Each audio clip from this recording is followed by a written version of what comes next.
Subscribe करें हमारे YouTube channel साधना gold को और पाएं वीडियो सबसे पहले। और हाँ, बेल आइकन दबाना ना भूलें। हमारी सनातन परंपरा में 16 संस्कार होते हैं, ध्यान देना माताओं भाइयों। 16 संस्कार होते हैं, गर्भाधान संस्कार से लेकर के अंतिम संस्कार तक। आजकल तो महाराज 16 संस्कार के नाम भी याद सब लोगों को ना होंगे तो फिर करना तो दूर की बात। होंगे, ऐसे भी नहीं है, पृथ्वी वीरों से खाली नहीं है, लेकिन बहुतायत में 16 संस्कारों के नाम, क्योंकि सबसे ज्यादा ह्रास हो रहा है तो संस्कारों का हो रहा है।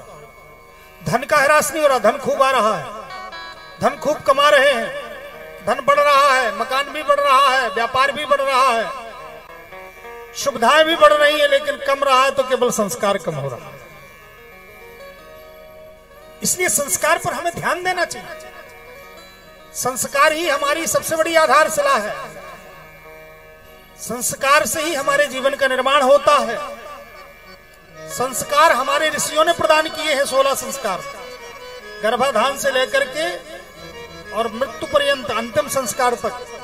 अब तो हर संस्कारों में कमी आ गई महाराज।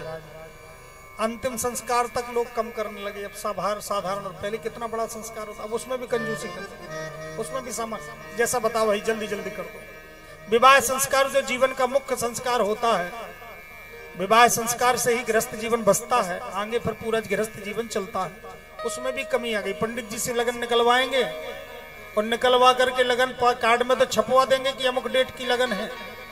पंडित जी ने लगन निकाल दिया और कार्ड में छप गया, लेकिन सभी लोग आए बड़े धूमधाम से, 11-12 बजे तक तो बारात लगती है महाराज। इसके बाद में फिर फोटो खींचने की बारी आई तो सुबह 4-5 बज के फोटो खींचते, पूरी लगन निकल गई, पूरी रात फोटो खिंचवाते खिंचवाते बीत गई। ये लड़की वाले, ये लड़के वाले, ये अमुक अमुक आदि आदि। अब पूरा मुहूर्त तो तुम्हारा फोटो खिंचवाने में निकल गया, और जब पंडित जी की बारी आई मंत्र पढ़ने की तो गिने चुने 2-4 लोग बसते हैं, रिश्तेदार लोग, लड़का लड़की या घर के समझ समझी आदि आदि तो बसते हैं। तो वो जल्दी कहते, पंडित जी अब जल्दी करो, पूरे रात भर के जगह हैं, बहुत थके हैं, पंडित जी जल्दी करो। अब पंडित जी करें तो करें क्या। 4 लोग पीछे से लग गए, पंडित जी जल्दी करो। तो पंडित जी ने भी यंत्र मंत्र पढ़े और जल्दी से उनको, ठीक है जाओ। यही कारण है कि ना लग्न में कन्यादान हो रहा है, ना हमारा ढंग से संस्कार होता, हमारी उसकी तरफ रुचि ही नहीं। आधुनिकता की तरफ हमारी रुचि विशेष है और संस्कारों की तरफ उपेक्षा होने लगी है। मैं निवेदन करता हूं, आधुनिक आवश्यकताओं को आप पूर्ण उपभोग करो, लेकिन गर्व अपनी भारतीय संस्कृति पर रखो, संस्कारों पर रखो और संस्कारों का आदर करो। जिस दिन संस्कारों का आदर करना शुरू कर दोगे, उस दिन आपको किसी से भय नहीं लगेगा, रोग नहीं।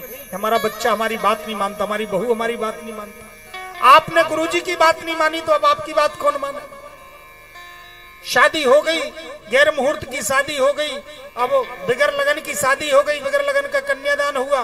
अब इतना मनमानी प्रयास किया गया। पहले भी शादी होती थी, आप लोग सब लोग जानते हैं, शादी हमेशा होती रही है, सबकी हुई है शादी, लेकिन पहले लड़का लड़की को नहीं देखते था, ना लड़की लड़का को देखता था। लेकिन जो माँ बाप ने शादी कर दिया, पूरी जिंदगी गुजार लेते थे, कभी कोई दिक्कत नहीं होती, ना पहले तलाक का नाम सुना होगा। लेकिन अब आजकल लड़का लड़की को पूरा पूरा दिखा देते हैं, और माँ बाप ये भी कह देते भैया हमारी तरफ से कुछ नहीं, लड़का लड़की खुश हो जाए तो हमारी तरफ से पूरा मंजूर है। लड़का लड़की आपस में खूब बतरा लेते हैं, बैठ लेते हैं, सब देख सुनना हो जाता है, पूरा परीक्षण हो जाता है, लेकिन फिर भी शादी होने के बाद में और पता चला कि 2-3 महीने बाद खटपट शुरू हो जाती है, मनमानीपन शुरू हो जाता है। माँ बाप सोचते हैं कि प्रेम से रहेंगे, बहू सुख देगी, और बाद में खटपट शुरू हो गई तो कहते भैया जिस तरह तुम सुखी रहो उसी तरह रहो। ये कारण क्या है खटपट होने का? केवल संस्कारों की कमी। हम संस्कारों का आदर करना शुरू कर दें, ये निश्चित मानिए आपके घर में कभी कलह उत्पन्न नहीं होगी। हम ही युग के निर्माता हैं।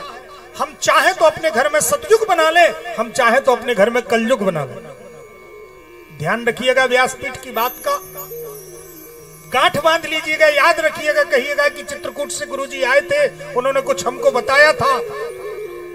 कलयुग ऐसा नहीं होता है कि हमारे ये भोपाल काला काला हो जाएगा जब कलयुग आएगा, या सतयुग ऐसा नहीं होता कि सब कुछ अपने आप बदल, ना ना, हम स्वयं अपने युग के निर्माता हैं। हम जैसी अपनी विचारधारा रखेंगे वैसे ही हमारे घर में युग का निर्माण होगा। राम जी के समय भी रावण का राज्य था, सतयुग में भी हिरण्याक्ष हिरण्यकशिपु जैसे राक्षस थे। सतोगुण रजोगुण तमोगुण हर समय व्याप्त होता है प्रकृति में। हर समय कलयुग है, हर समय सतयुग है। आपके ऊपर निर्भर करता है कि आपको सतयुग बनाना है घर में कि कलयुग बनाना है। अगर आप वास्तविकता में